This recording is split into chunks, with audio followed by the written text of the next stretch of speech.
Bismillahirrahmanirrahim. Assalamualaikum warahmatullahi wabarakatuh. Dan selamat datang dalam ceramah yang ke-57 dalam Babul Asabah. Dan insyaAllah kita akan teruskan latihan dalam bab tersebut.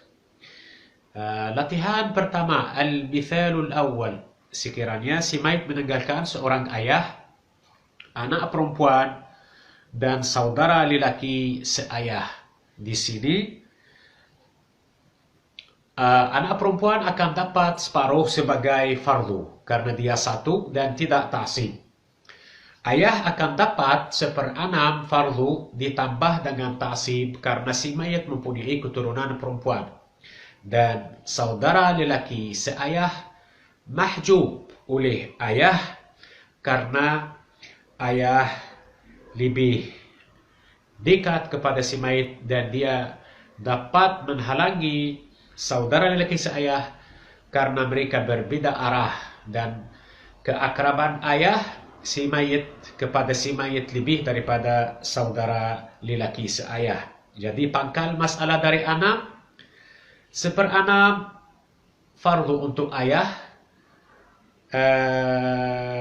tambah asabah itu bermakna untuk ayah 1/6 tambah ta'sib, untuk anak perempuan 1/6, dan untuk saudara lelaki seayah mahjub. Pangkal masalah dari 6, 1 saham fardu untuk ayah, dan kita lihat anak perempuan akan dapat separuh 3. Jadi 3 sama 1, 4, tambah 2 saham asabah untuk ayah. Jadi ayah dapat 1 tambah 2 sebagai saham dalam warisan tersebut.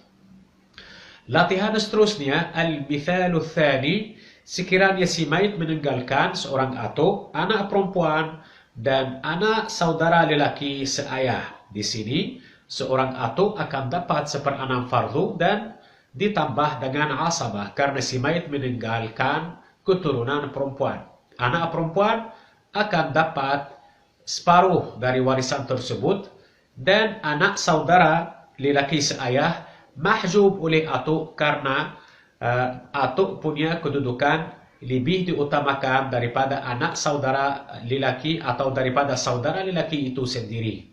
Jadi pangkal masalah dari 6, 3 saham untuk anak perempuan, 1 saham fardu untuk atuk ditambah 2 saham dengan asabah. Dan anak saudara lelaki seayah tidak dapat apa-apa.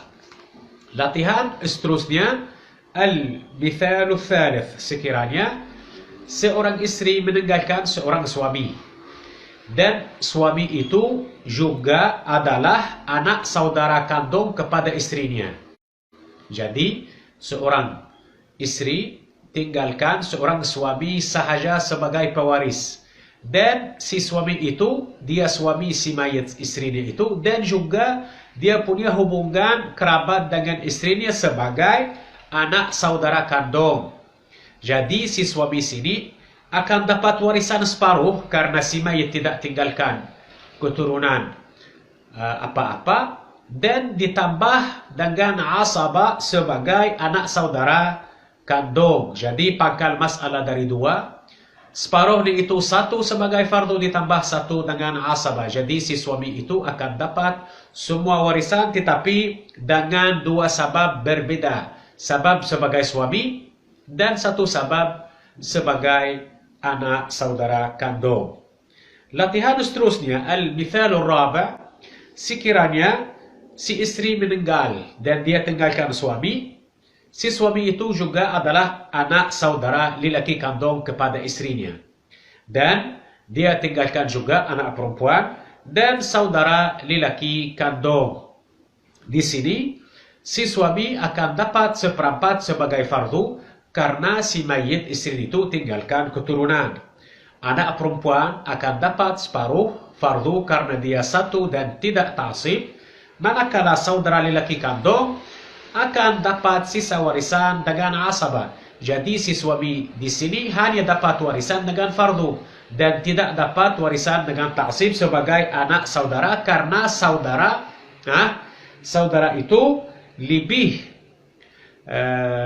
dekat kepada anak saudara untuk mendapatkan warisan. Jadi pangkal masalah dari 4, 1 saham untuk suami, 2 saham untuk anak perempuan, tinggal 1 saham asabah untuk saudara lelaki kandung. Latihan seterusnya. Al-mithalul khamis, sekiranya seorang suami meninggalkan seorang istri dan saudara lelaki si ibu, dan saudara lelaki si ibu itu juga adalah anak saudara seayah dengan si mayit.